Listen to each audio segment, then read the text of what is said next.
कोल्हापुरातील Sykes extension परिसरातील दोन वेगवेगळ्या अपार्टमेंटमध्ये वृषाली पिसे आणि आशा भोसले या दोघे आपापल्या कुटुंबियांसमवेत राहतात.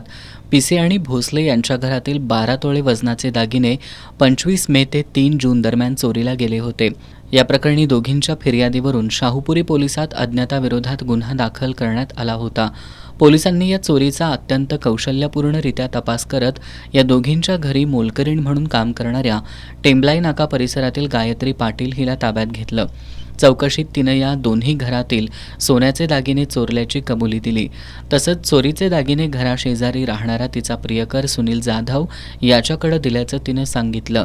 शाहूपुरी पोलिसांनी गायत्री पाटील आणि तिचा प्रियकर सुनील जाधव या दोघांना अटक केली असून दोघांकडून 10 लाख रुपये किमतीचे 12.5 तोळे वजनाचे सोन्याचे दागिने जप्त केलेत.